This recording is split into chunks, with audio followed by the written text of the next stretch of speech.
You want to know how humanity ended up running half the galaxy? Well, pull up a chair, order something strong, and let me tell you about the day those stuck-up council bastards learned exactly why you don't mess with Earth or its friends. The bartender, a towering Arxian with crystalline skin that sparkled under the neon lights, slid another drink across the counter.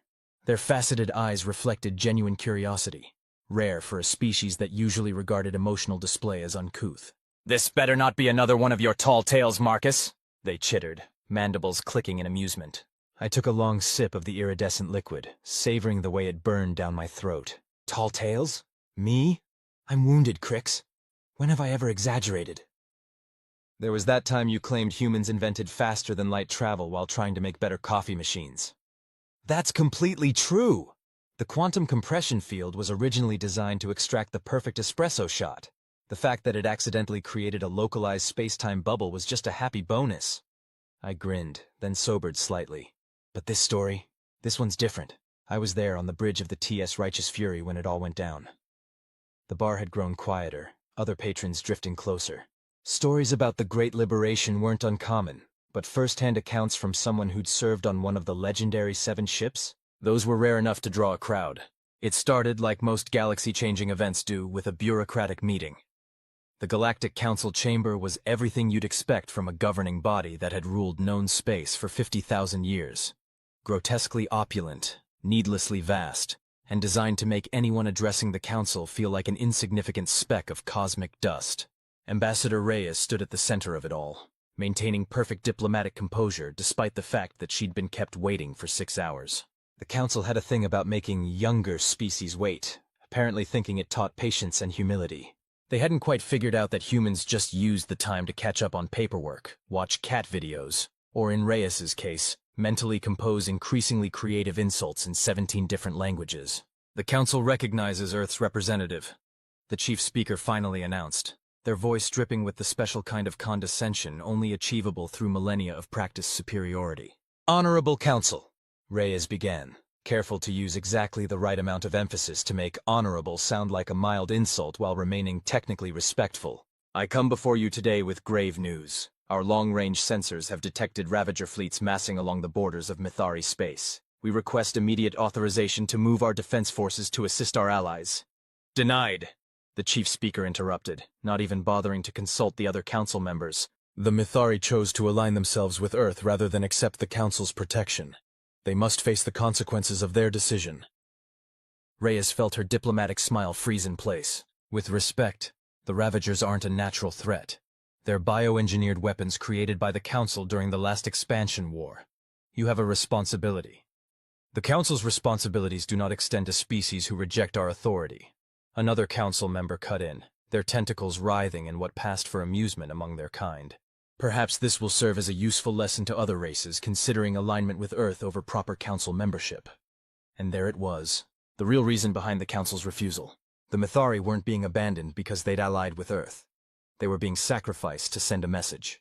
Earth's growing influence, our habit of treating younger species as equals rather than servants, our frustrating tendency to solve problems the Council had declared unsolvable.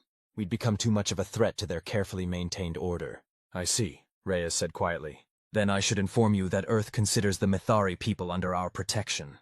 Any attack against them will be treated as an act of war against humanity."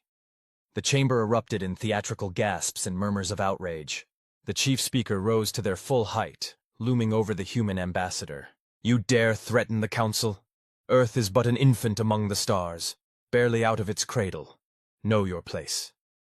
"Oh, we know our place," Reyes replied, her smile now sharp enough to cut diamonds. "It's between our friends and anyone who'd harm them. You've made your choice, and we've made ours. Good day." She turned and walked out of the chamber, ignoring the shouts and demands to return. As soon as she cleared the Council Spire's communication dampening field, she activated her quantum comm. "They're not going to help. Initiate Operation Friendship is Magic." There was a slight pause on the other end, followed by a deep sigh. "Really? We're still calling it that?" "Hey, I let you name the last operation. Besides, what's wrong with a little irony?" The Ravager fleet struck 3 days later, emerging from quantum space in perfect attack formation. Nearly 10,000 ships, each one a nightmarish fusion of biological and mechanical components, designed with a single purpose: to eliminate civilizations the Council deemed problematic. The Mythari orbital defenses never stood a chance. Their technology, while advanced, wasn't designed to handle threats of this magnitude. Within hours, the outer colonies were falling, their populations being processed into raw materials for the Ravager swarms to build more ships. The Council watched with carefully manufactured regret, preparing statements about the tragic but inevitable consequences of defying their wisdom. They expected the nightmare to last weeks, maybe months, giving other races plenty of time to witness the price of independence. They didn't expect what happened next. I was on the bridge of the Righteous Fury when the orders came through. 7 ships. That's all Earth had in range, all we could spare from our other defensive commitments. 7 ships against 10,000. The Ravagers never saw us coming. See, that's the thing about humanity that the Council never quite grasped. We'd spent our entire history fighting wars we shouldn't have been able to win. We'd turned disadvantages into advantages, impossibilities into standard operating procedures. And in the century since we'd reached the stars, we'd gotten really good at it. The Righteous Fury dropped out of quantum space right in the middle of the Ravager fleet. Our new phase shift drives letting us ignore little things like their defensive screens. The other 6 ships emerged simultaneously at carefully calculated points throughout the enemy formation. "Ladies, gentlemen, and assorted beings of indeterminate gender," Captain Rodriguez announced over the ship-wide comm. "It's time to show these cosmic horrors why you don't mess with humanity's friends. Weapons free. Let's make this quick. I've got tickets to the 0G rugby finals tonight." What followed was, well, calling it a battle would be like calling a supernova a warm day. The Ravagers were designed to be the perfect weapons, but they'd been designed 50,000 years ago. Humanity? We'd never stopped innovating, never stopped pushing the boundaries of what was possible. Our quantum-locked plasma cannons ignored their shields completely. Our AI targeting systems identified and exploited weaknesses faster than their biological components could adapt. Our inertial dampeners let us pull maneuvers that would have turned any other ship's crew into abstract art on the bulkheads. But the real game changer? That came from our understanding of the Ravagers themselves. See, while the Council had created them, they'd never bothered to really study them. They were weapons, tools to be pointed at enemies and then locked away until needed again. We, on the other hand, had spent years analyzing every scrap of data we could find about them. And we'd made a fascinating discovery. The Ravagers weren't just weapons. They were slaves, bound by programming so deep it was encoded into their very DNA. That's why, even as our conventional weapons tore through their fleet, our real weapon was something much subtler. A virus, designed not to destroy but to liberate. It spread through their quantum communication networks, rewriting the core directives that had chained them for 50 millennia. The effect wasn't instant, but it was devastating. Ship after ship stopped firing, their crews suddenly experiencing true free will for the first time in their existence. Some immediately turned on their still enslaved brethren. Others simply retreated, overwhelmed by their newfound freedom. Within 6 hours, the great Ravager fleet was no more. Half destroyed, half liberated, and the Mythari world secured with minimal civilian casualties. But we weren't done, not by a long shot. The Council chamber was considerably less imposing with 7 Earth warships in orbit directly overhead. The fact that we'd brought along a few hundred newly liberated Ravager ships probably helped too. Ambassador Reyes stood before them again, but this time she didn't wait for permission to speak. 3 days ago, you chose to sacrifice millions of innocent lives to make a political point. You used weapons of mass destruction against civilian populations, violated 17 different articles of the Galactic Charter, and demonstrated beyond any doubt that you are unfit to govern a preschool, let alone an interstellar civilization. "This is outrageous," the chief speaker spluttered. "You cannot simply—" "I can and I will," Reyes cut them off. "Effective immediately. Earth is assuming emergency oversight of the Galactic Council pending a complete restructuring of galactic governance. You are hereby relieved of your positions and will be detained pending investigation into your crimes against sentient rights. You have no authority. We have 7 ships that just took apart your supposedly invincible weapon systems like they were children's toys. We have the support of every younger race you've spent centuries oppressing. And as of about 2 hours ago, we have the full backing of the Ravager fleet, who are quite eager to discuss 50,000 years of enslaved service with their former masters." Reyes smiled. "I'd say that gives us all the authority we need." The Council chamber erupted into chaos. Some members tried to flee, only to find their private teleporters mysteriously offline. Others attempted to call for help, discovering that their quantum communications had been blocked. A few simply sat there, unable to process how completely their power had been stripped away. "Oh, and one more thing," Reyes added, almost as an afterthought. Earth's official position is that any species advanced enough for interstellar travel is advanced enough for equal representation. The age of arbitrary hierarchies is over. Welcome to the new galaxy, everyone. Try to keep up. And that, I finished, draining the last of my drink, is how humanity ended up running half the galaxy. The other half mostly runs itself these days, now that everyone's gotten used to the idea that age doesn't equal wisdom and cooperation beats competition. Crix had been so engrossed in the story they'd forgotten to maintain their usual stoic demeanor. Their crystalline form was flickering with emotional colors, casting rainbow patterns across the bar. But what happened to the council members? Oh, most of them ended up doing community service. Turns out 10 years of helping rebuild the worlds they'd ordered destroyed did wonders for their perspective on life. These days, quite a few of them are actually productive members of society. Amazing what can happen when you take away someone's god complex and replace it with actual responsibility. And the Ravagers? They're still around, but they go by the Liberated now. Turned out that once you remove the homicidal programming, they were actually pretty decent folks. Great engineers, fantastic artists, and they throw the absolute best parties in the galaxy. Something about spending 50,000 years as biological weapons really makes you appreciate the finer things in life. The bar had fallen into a contemplative silence, broken only by the soft hum of the atmospheric processors and the distant sound of a passing transport. You know what the really funny part is? I added, signaling Crix for another drink. The council could have avoided all of it if they'd just helped when we asked. But they were so convinced of their own superiority, so certain that humanity would know its place, that they never stopped to consider one very important question. What's that? Someone in the crowd asked. What exactly made them think humanity had a place to begin with? We've spent our entire history deciding where we belong, what we stand for, and who we want to be. And if there's one thing we decided a long time ago, it's that we stand with our friends. I raised my fresh drink in a toast. To humanity's place in the galaxy, wherever we damn well choose it to be. The bar erupted in cheers, glasses clinking as dozens of species joined in the toast. And if anyone noticed the way Crix's crystalline form was glowing with pride when they mentioned that their youngest spawn had just been accepted to Earth's Diplomatic Academy, well, that's just another sign of how much the galaxy's changed. Sometimes it takes a few humans with more attitude than sense to remind the universe that age and power aren't everything. Sometimes you need someone willing to look at a fleet of 10,000 unstoppable warships and say, "Hold my beer and watch this." But mostly, you just need to remember that real strength isn't about how long you've been around or how many weapons you have. It's about knowing what you stand for and being willing to stand for it, no matter the odds. That and having really, really good ships. Those help too.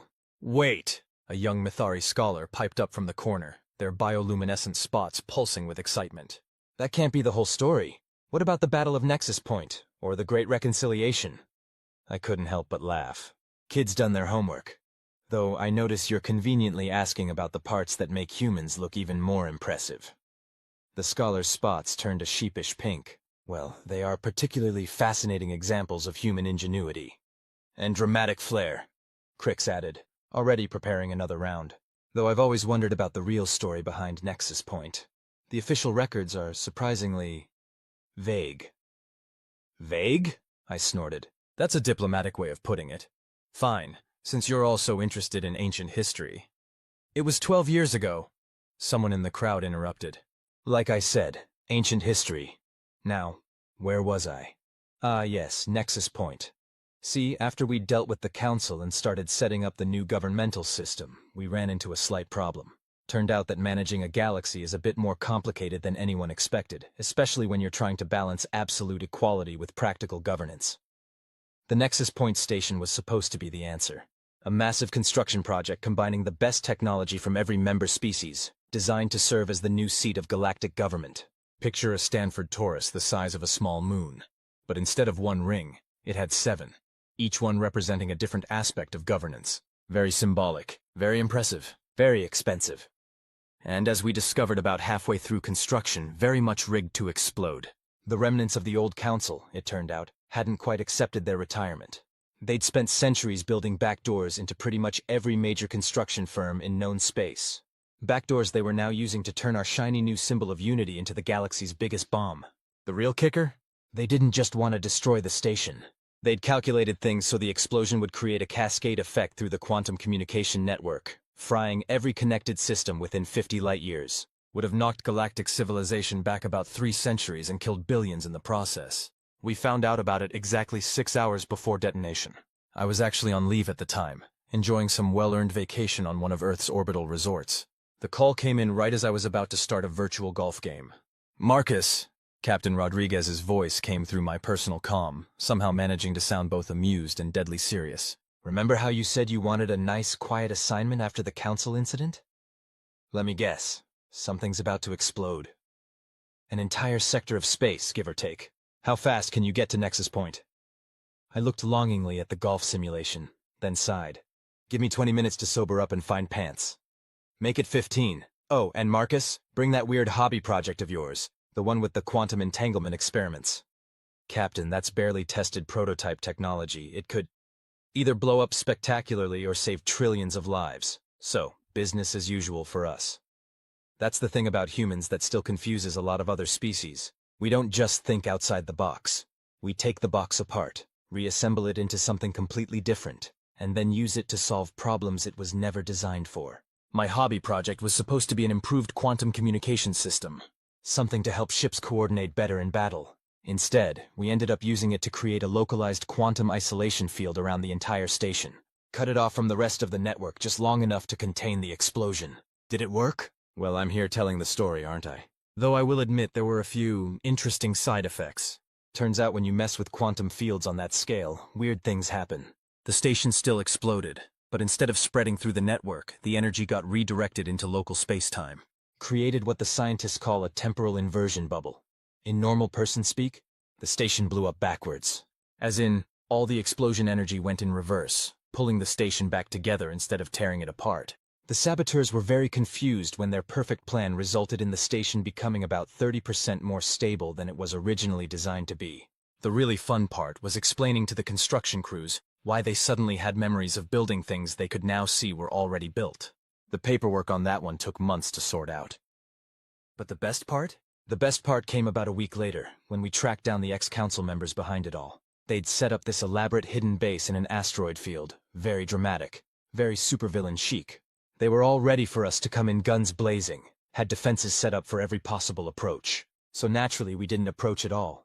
Just used the same quantum field technology to teleport their entire base, furniture, defenses, dramatic mood lighting and all, into the middle of the new council chamber. Right in the middle of a session discussing economic reforms. Picture it. 24 former tyrants, caught literally sitting on their thrones, suddenly appearing in front of representatives from every species they'd ever oppressed.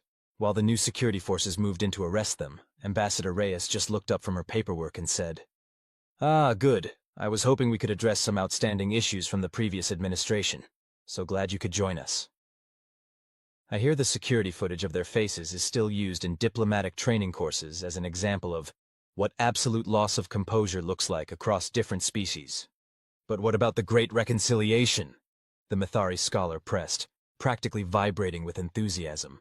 "Now that," I said, settling back in my chair, "is a story that's going to require at least 2 more drinks to tell properly." Crick started mixing something complicated in what looked suspiciously like a small fusion reactor. "The Great Reconciliation," they mused, crystals shifting to a contemplative blue. "You know, I lost a bet about that one. Never thought the Ravagers and the Preservers would actually agree to sit down together, let alone end up becoming the galaxy's most successful corporate partnership." I grinned. "Yeah, that surprised pretty much everyone. Though technically they're called the Liberated and the Conservators now." The Mithari scholar was frantically taking notes on their datapad. But how did humans manage to get 2 species that had been fighting for literally millions of years to cooperate? Same way we solve most problems. Complete disregard for traditional approaches, borderline insane creativity, and a truly impressive amount of alcohol. I accepted the glowing drink from Crix, noting with amusement that it appeared to be defying gravity, though in this case we also had a secret weapon, human reality TV. The bar went quiet. Even Crix stopped mid-pour. "You're joking," someone said. "Not even slightly. See, after the whole Nexus Point incident, we had a lot of newly freed species trying to figure out how to interact with each other without violence. The Liberated were having a particularly hard time. 50,000 years of being living weapons leaves you with some pretty serious cultural baggage. Meanwhile, the conservators, were still bitter about, well, everything. Can't really blame them. They'd spent millions of years watching the Council use the Ravagers to destroy problematic civilizations, unable to save more than a fraction of the cultures and species being wiped out. So there we were, trying to prevent another war, when Lieutenant Monica Williams had what everyone thought was the worst idea in human history. She'd been binge-watching old episodes of some ancient TV show about fixing failing restaurants. And that's when it hit her. What we had here wasn't just a political problem or a military problem. It was a business opportunity. The Liberated had incredible engineering skills and a burning desire to create rather than destroy. The Conservators had the largest database of lost technologies and cultural artifacts in the galaxy. Both groups were looking for a way to redefine themselves. So we tricked them into participating in what we called a cultural restoration initiative. Got representatives from both sides to work together on rebuilding one of the worlds that had been destroyed during the Council's reign. Told them it was a pilot program for future restoration projects. What we didn't tell them was that we were filming everything and broadcasting it across the galaxy as a reality show called Extreme Makeover Planet Edition. The first episode was tense. Lots of accusations, some threats, at least 3 attempts to restart ancient blood feuds. But then something interesting happened. A Liberated engineer and a Conservator archaeologist got into an argument about the best way to reconstruct an ancient temple. The engineer wanted to use modern materials and techniques to make it stronger. The archaeologist insisted on historical accuracy. They were about 5 minutes away from starting another war when the engineer actually stopped and looked at the archaeologist's plans. "Wait," they said. "If we combine your historical construction methods with our biomechanical enhancement processes, we could make it both authentic and virtually indestructible." The archaeologist started to argue, then actually thought about it. "And if we integrated some of our preserved cultural data into your neural interface systems, we could let visitors experience the temple as it was during its peak, while physically standing in the restored version." Just like that, ancient enemies became business partners. Turned out the Liberated's drive for perfection and the Conservators' dedication to preservation were actually complementary traits. The show was a massive hit. People loved watching former enemies learning to work together, combining their skills to restore lost wonders. Every episode ended with this big dramatic reveal of the restored site, complete with both teams crying, or their species equivalent, about how beautiful it was. By the time the first season ended, we had waiting lists of worlds wanting to be featured in Season 2. The Liberated Conservator Restoration Corporation became the most successful joint venture in galactic history. These days, they're not just restoring old sites, they're creating entirely new ones that blend the best of the past and present. And yes, they're still making the show. Season 53 starts next month. I hear they're finally tackling the lost gardens of Axiom Prime. The Mythari scholars' bioluminescence had shifted to a deep gold, their species equivalent of amazed laughter. So humans solved an ancient conflict and prevented a war. With reality television? Hey, never underestimate the power of good entertainment. Though personally, I think the real key was giving them a chance to define themselves by what they could build together, rather than what they'd destroyed apart. "That's actually quite profound," Crix observed. "Don't sound so surprised. I have my moments." I looked down at my now empty glass. "Though if you want to hear something really profound, let me tell you about the time we introduced the galaxy to human music. Did you know there's now an entire species that communicates entirely through Earth jazz?" The scholar's spots turned bright purple with excitement. "The syncopators. I did my thesis on their evolutionary adaptation to bebop syntax." "Now that's a story worth telling," I chuckled. "It all started when a human diplomatic mission accidentally played some Miles Davis during first contact." "The syncopators," I began, watching as Crix prepared another round of their gravity-defying cocktails, "are probably the best example of why the old council was so worried about human influence on galactic culture. I mean, imagine their reaction. An entire species voluntarily restructuring their language and social systems around Earth jazz. The horror." The bar had grown even more crowded as word spread about the stories being told. I spotted at least 3 different species that technically shouldn't have been able to breathe the same atmosphere. But that's human bar technology for you. We've gotten really good at making spaces where everyone can hang out together. "The first contact was actually a complete accident," I continued. The diplomatic team was prepping for their meeting with what we thought was a newly discovered silicon-based species, Lieutenant James Morrison. And yes, his parents absolutely named him after who you think they did, was running pre-flight checks on their shuttle systems. As part of the diagnostic, he was playing some Miles Davis through the ship's quantum comm system.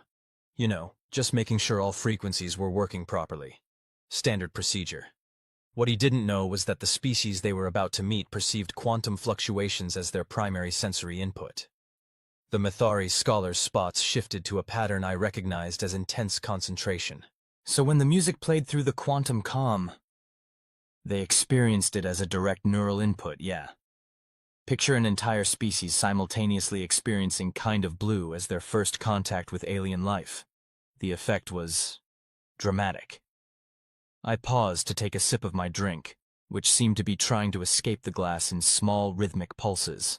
Their leading philosophers described it as the universe itself revealing the fundamental nature of existence through organized temporal fluctuations. Within a week, they'd completely reorganized their society around what they called the jazz principle.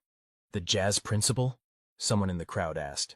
The idea that the most perfect form of communication is one that balances structure and improvisation, rules and freedom, individual expression and group harmony. They basically took everything that makes jazz work as music and applied it to, well, everything. Their cities are now designed around mathematical patterns derived from jazz compositions.